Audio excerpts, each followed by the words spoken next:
राधे राधे मित्रों, जय गौ माता। किसानों को भरपूर फसल लेने के लिए, फसल की उपज बढ़ाने के लिए, उत्पादक में वृद्धि करने के लिए कई तरह की खादों का प्रयोग करना पड़ता है। काफ़ी मात्रा में खाद प्रयोग करने पड़ते हैं।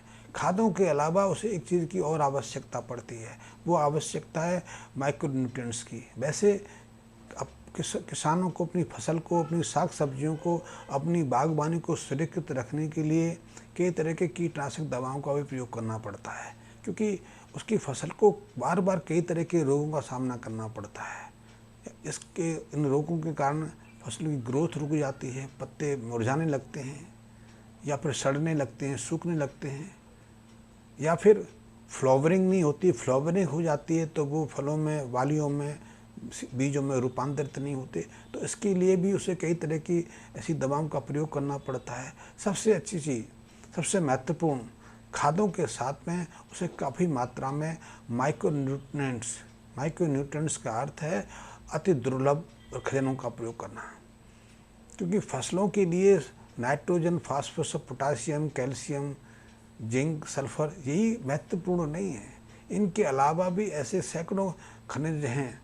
सैकड़ों में इसलिए कह रहा हूँ कि खनिजों की मात्रा 108 से ज़्यादा है, और अभी इनमें से बहुतों को तो हमने अभी तक बहुत में प्राप्ति नहीं किया, उनको पहचान ही नहीं पाए, लेकिन उनकी भी कोई ना कोई महत्वपूर्ण भूमिका रही होती है। जैसे कि हमारे शरीर के अंदर भी अभी तक हमें 30-32 जो खनिज तत्व हैं उनकी उपयोगिता का, उनका महत्व का पता चल चुका है। लेकिन कुछ ऐसे भी हैं जिनका अभी ज्ञात नहीं हुआ। हमारे शरीर में कई ऐसी ग्रंथियां हैं जिनके बारे में शरीर शास्त्री अभी तक पूरी तरह से नहीं जान पाए।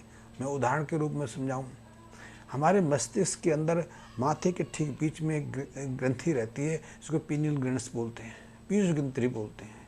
इसके विषय में अभी तक शरीर शास्त्री को ज़्यादा जानकारी नहीं थी, लेकिन पिछले 25 सालों से इस पर बहुत फोकस हो गया है। शरीर शास्त्री इस पर सबसे ज़्यादा अध्ययन कर रहे हैं। अध्ययन इसलिए कर रहे हैं कि इसके विषय में, इसके गुणों को जानकर वो विस्मित हो रहे हैं। ये विषय ऐसा है कि जो आने वाले समय में शरीर शास्त्र को बदल सकता है, क्योंकि वो कहते हैं इसके माध्यम से व्यक्ति दूसरी दुनिया से जुड़ जाता है, या फिर उसकी जो चेतना है वो अद्भुत ऊर्ध्व शिखर पर पहुंच जाती है, या फिर उसके जागने, उठने, उसकी काम करने, उसकी शारीरिक क्षमता, उसके अंदर रूपांतर, सारी प्रक्रियाएं इससे संबंधित हैं। इतना ही नहीं, हम रोज उठते, जागते हैं, सोते हैं, हम ही नहीं, प्राणी जगत के जितने भी जीव जंतु हैं उनकी सारी क्रियाएं इस पीनियल ग्लैंड से संबंधित हैं, और इसी पीनियल ग्लैंड पर प्रभाव पड़ रहा है, चाहे वो प्रकाश का हो, या मानसिक तनाव का हो, या खान पीन का हो। इसीलिए आज मनुष्य जाति सबसे ज़्यादा रोग पीड़ित हो रही है। मनुष्य जाति रोग पीड़ित ही नहीं हो रही, उसकी उम्र भी निरंतर घटती जा रही है। चाहे शरीर शास्त्री कुछ भी कहें, वास्तविक रूप में मनुष्य की आयु घटी है। आज 100 से ऊपर पहुंचने वाले बहुत दुर्लभ लोग होते हैं, अन्यथा 25, 30, 40 साल पहले 100 में से 25 लोग 90 साल की उम्र को सहजता से प्राप्त कर लेते थे। 100 के ऊपर पहुंचने वालों की संख्या भी काफ़ी ज़्यादा होती थी। यद्यपि बालपन में मृत्यु दर भी काफ़ी ज़्यादा थी। मृत्यु दर पर तो नियंत्रण पाया गया है, लेकिन दीर्घ आयु की जो हमारी कामना रही है वो धीरे धीरे घट रही है। या फिर यदा कदा हम दीर्घ आयु प्राप्ति भी कर लेते हैं तो आखिर के 15-20 साल की जो भोगने होते हैं बहुत दुखद होते हैं।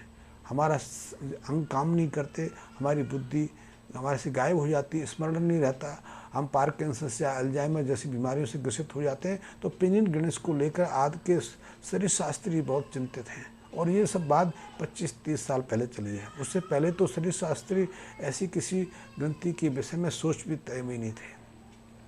यदि मानव शरीर के साथ में यहाँ इतनी खोजें हो रही हैं, पूरी दुनिया में इतने हेल्थ इंस्टीट्यूट्स हैं, स्वास्थ्य को लेकर इतनी गंभीरताएं दिखाई जा रही हैं, वहाँ यदि अभी हम उसके बारे में पूर्णता से नहीं जानते तो फिर हम खेती बाड़ी के बारे में क्या जानेंगे। खेती बाड़ी तो शरीर शास्त्र के मुकाबले निम्न स्तर का विषय माना गया है। यद्यपि हमारे लिए बहुत आवश्यक है, लेकिन फिर भी उस पर ज़्यादा गंभीरतापूर्वक विचार नहीं किया जाता। इसलिए किसानों को अनपढ़ के रूप में स्थापित कर दिया गया। किसानों को अनपढ़ों की श्रेणी में रख दिया गया है। जो किसानी करता है, जिनकी अनपढ़ है, वो गंवार है, अशिक्षित है, इसलिए वो किसानी कर रहा है। यद्यपि खेती का विषय बहुत गंभीर है, बहुत चेतना संपन्नता का है।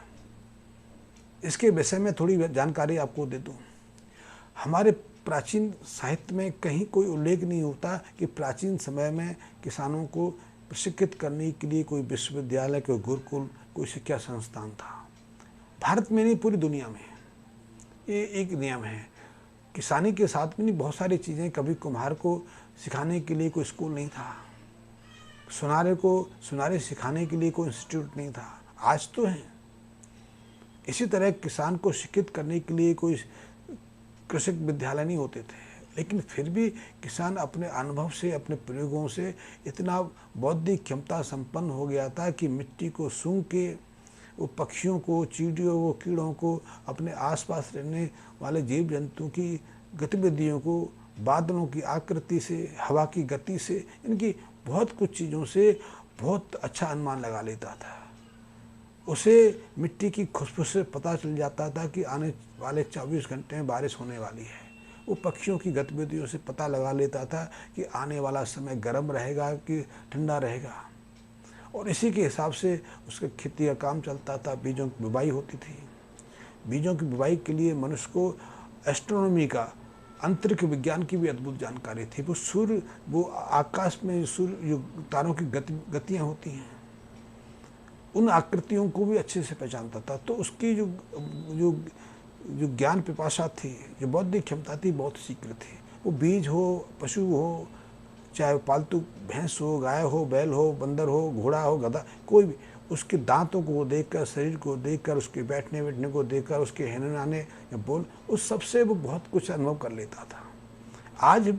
आज का पढ़ा लिखा वैज्ञानिक है, इनसे ऐसी चीज़ों से 10% भी जानकारी नहीं है। उसे तो जानने के लिए हर चीज़ के लिए परीक्षण कराने की आवश्यकता पड़ती है, चाहे वो किसानी के संबंध में हो या मनुष्य के संबंध में हो। तो किसान को हमसे अशिक्षित कहते हैं क्योंकि वो स्कूल नहीं गया। क्या ज्ञान है वो महत्वपूर्ण नहीं है, उसके पास डिग्री नहीं है इसलिए अशिक्षित है। लेकिन मेरी मानना ये नहीं, किसानी एक अद्भुत विषय है। तो मैं आपको ये बता रहा था कि जो हमारी जो खाद है बहुत महत्वपूर्ण है, जो फसल हैं वो भी महत्वपूर्ण हैं।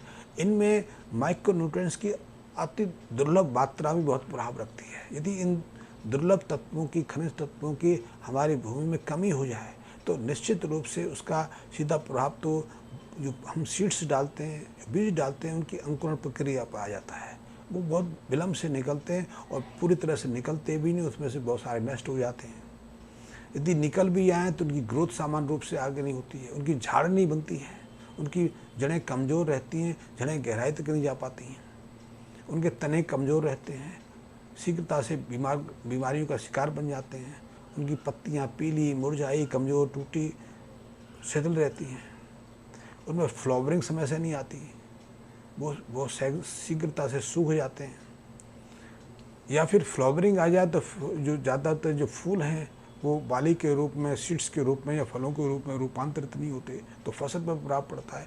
कोई भी न्यूट्रिएंट्स, चाहे अति दुर्लभ न्यूट्रिएंट, अपना सीधा प्रभाव डालता है। उसकी अत्यंत निम्न मात्रा भी पूरे पेड़ को प्रभावित करती है, पूरी फसल को प्रभावित करती है। इसलिए इन माइक्रो न्यूट्रिएंट्स के महत्व को समझकर किसान आज अपने खेतों में खादों के साथ में इन माइक्रो न्यूट्रिएंट्स का भी प्रयोग करता है। और ऐसे माइक्रो न्यूट्रिएंट्स की बात यदि भारत के संदर्भ में किया जाए तो आज हमारा भारतीय किसान हर साल 30 लाख टन के आसपास ऐसे माइक्रो न्यूट्रिएंट्स यूज़ करता है। ये बहुत बड़ी मात्रा है। और जो शरीर शास्त्र, जो कृषि विशेषज्ञ तो कहते हैं कि आने वाले 25-30 सालों में हमें माइक्रो न्यूट्रिएंट्स की मात्रा को डबल करना पड़ेगा, डबल से ऊपर ले जाना पड़ेगा, यानी कि इतना बोझ हमारे पे पड़ने वाला है।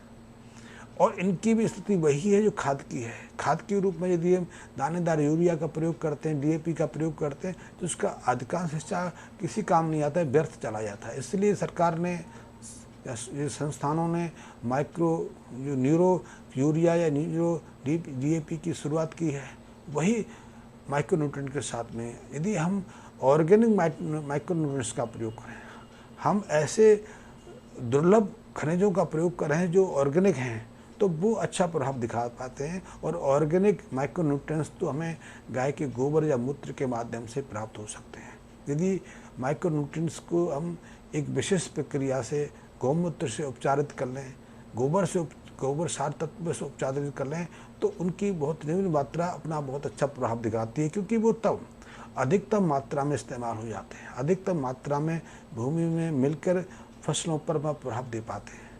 हमारी फसलें अपनी जड़ों से उनको सहजता से सींच लेती हैं, खींच लेती हैं और उनके माध्यम से बड़ा प्रभाव दिखाती हैं। तो जो माइक्रो न्यूट्रिएंट्स का बहुत अद्भुत क्षेत्र है, इस माइक्रो न्यूट्रिएंट्स के लिए अतिरिक्त खर्च करने की आवश्यकता नहीं है, क्योंकि ऐसे बहुत सारे खनिज तत्व हमारे आसपास की मिट्टी में, वनस्पतियों में, खरपतवार में, यहाँ तक कि कई तरह के पशुओं के गोबर में, लीद में, मैंगनी में, या जो तालाब पोखरों की मिट्टी है उनमें उपस्थित रहते हैं। हाँ, हमें इनके बारे में जानना है कि किस पोषक तत्व को हमें वहाँ से लेना है, उसको कैसे गोबर से या गौमूत्र से संचित करना है, उपचारित करना है और कैसे उसका प्रयोग करना है। क्योंकि पूरा प्रभाव लेना तो थोड़ी जानकारी की आवश्यकता है। पहले तो किसान एक दूसरे के साथ परामर्श करते थे, क्योंकि जब भी उनको समय मिलता था, अपने खेती बाड़ी से थोड़ा फ्री होते थे, तो वो चर्चाओं के द्वारा अपने ज्ञान को बांटते थे, उसी से एक दूसरे को ज्ञान की प्राप्ति होती थी, तो ऐसे अनुभव मिलते थे। तो आपको भी यदि ऐसी माइक्रो न्यूट्रिएंट्स के बारे में जानकारी लेनी है, कैसे उपचार, तो उसके बारे में भी हम चर्चा कर सकते हैं।